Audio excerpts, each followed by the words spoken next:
Hi everyone, I hope आप लोग स्वस्थ होंगे और ठीक होंगे। पिछले क्लास में हमने पढ़ा था फैट्स और उसकी पिछले क्लास में हमने पढ़ा था कार्बोहाइड्रेट्स।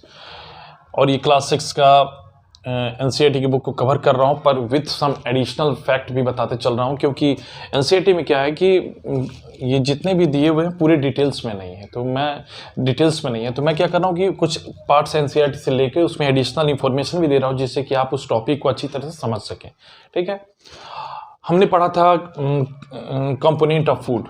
ठीक है, जो पहला क्लास जो हुआ था उसमें कंपोनेंट ऑफ फूड पढ़ा था, जो इसमें हमने पढ़ा था फाइव टाइप्स ऑफ कंपोनेंट होता है, जिसमें कार्बोहाइड्रेट्स के बारे में मैंने डिटेल आपको दे दी है पिछले क्लास में, फैट्स के बारे में बता दिया, और नेक्स्ट है आपको प्रोटीन्स के बारे में। तो प्रोटीन्स क्या होता है?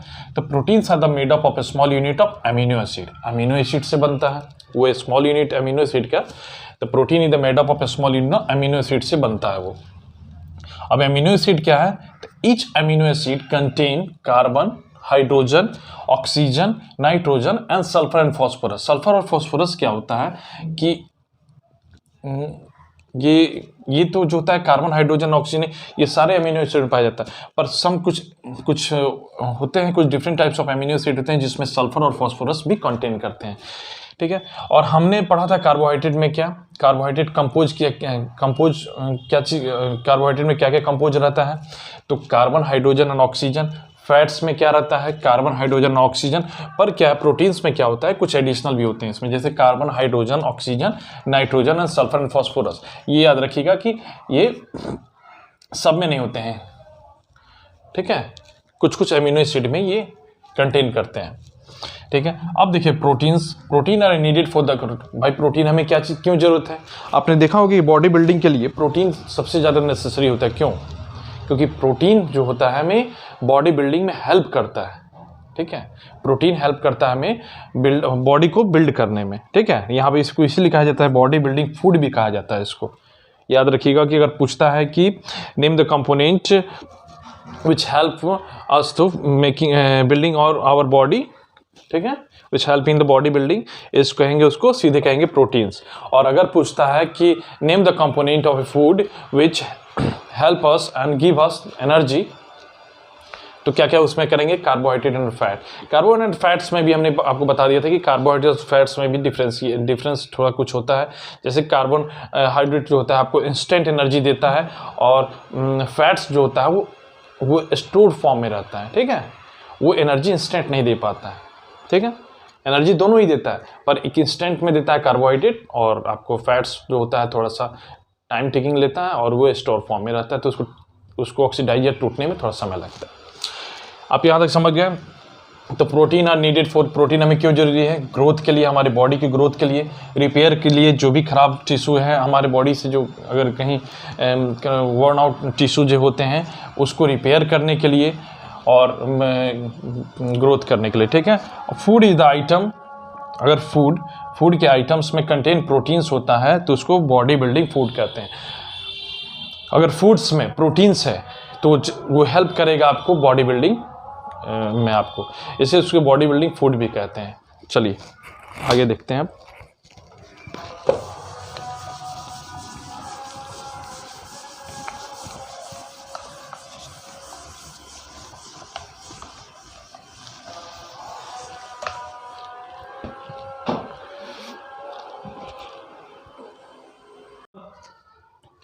कि प्रोटीन हमें हेल्प करता है बॉडी बिल्डिंग में। ठीक है, अब इसमें आगे जानकारी हम लोग लेते हैं कि बिल्डिंग, ठीक है, कि इसमें सोर्स क्या होता है, प्रोटीन हमें किस किस फूड में प्रोटीन्स ज़्यादा मिलता है, what is the source of proteins.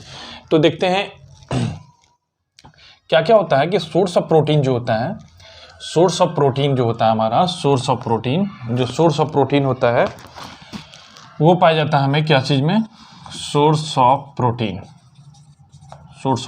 हमें पाया जाता है किसमें? पल्सेज में है, मिल्क में है, एग में है, मीट में है। इधर गुड सोर्स ऑफ प्रोटीन। अगर आपसे पूछता है कि क्या बताइए कि प्रोटीन, सबसे ज़्यादा प्रोटीन के सोर्सेज क्या क्या हैं, तो आप तुरंत बता दीजिएगा कि पल्सेज, मतलब दाल है। जितने भी दाल हम लोग खाते हैं उसमें सब में प्रोटीन्स पाए जाते हैं। तो ये हमारे हो गए दाल जो भी हम खाते हैं, जो उसको पल्सेज हो गया, मिल्क हो गया, दूध में है, अंडे में है और मीट में है, ठीक है। It is the good source of energy, good source of protein. अब याद रखिएगा कि जैसे हमें एनर्जी प्रोवाइडिंग जो कंपोनेंट था या एनर्जी गिविंग कंपोनेंट था वो कार्बोहाइड्रेट्स और फैट, वो मैक्सिमम एनर्जी हमें देते हैं वो कंपोनेंट।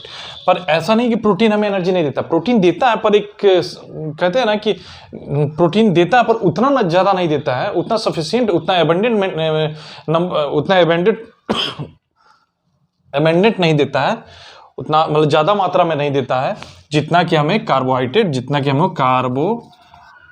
कार्बोहाइड्रेट्स एंड फैट्स देते हैं, ठीक है। कार्बोहाइड्रेट्स जो फैट्स जो हमें एनर्जी देते हैं उतना मात्रा में नहीं देता है, एनर्जी देता है पर उतना नहीं। जैसे 1 ग्राम ऑफ प्रोटीन में हमें 5.6 किलो कैलोरी ऑफ एनर्जी देता है, और हमने फैट्स में क्या पढ़ा था, 1 ग्राम ऑफ फैट्स में हमें 9 किलो कैलोरी एनर्जी मिलता है, ठीक है। ये सब ध्यान रखना है। अब देखिए प्रोटीन जो होता है, प्रोटीन स्पेशली इसेंशियल किसके लिए है, ज़्यादा मतलब किसके लिए इंपॉर्टेंट है कि उससे प्रोटीन इंटेक करना ही चाहिए। कौन कौन सा है, ग्रोइंग चिल्ड्रंस, जो बच्चे अभी जो बच्चे छोटे होते हैं, जो अपने ग्रोइंग पीरियड में होते हैं, उनको ज़रूरी होता है। क्यों ज़रूरी होता है कि उनके बॉडी बिल्डअप में हेल्प करेगा, उन्हें बॉडी बिल्डिंग में हेल्प करेगा, उन्हें ग्रोथ में हेल्प करेगा, इसीलिए हमें ग्रोइंग चिल्ड्रंस के लिए एसेंशियल होता है। और प्रेग्नेंट वुमेन के लिए ज़रूरी होता है, उन्हें हेल्प एसेंशियल होता है प्रोटीन्स।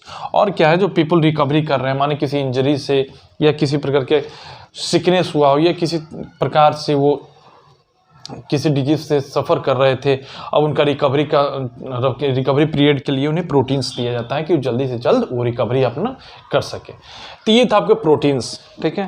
प्रोटीन्स आपने समझ लिया होगा मेरे ख्याल से। अब इतना ही आपको 6th क्लास में समझना है।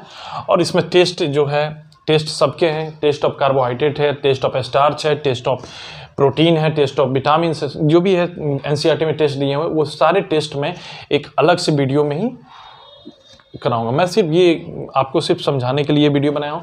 टेस्ट जो हैं वो सब मैं एक सेपरेट वीडियो में उसको बनाऊंगा, ठीक है। यहाँ तक तो मुझे लगता है कि आपको कोई प्रॉब्लम नहीं हो रहा होगा समझने में।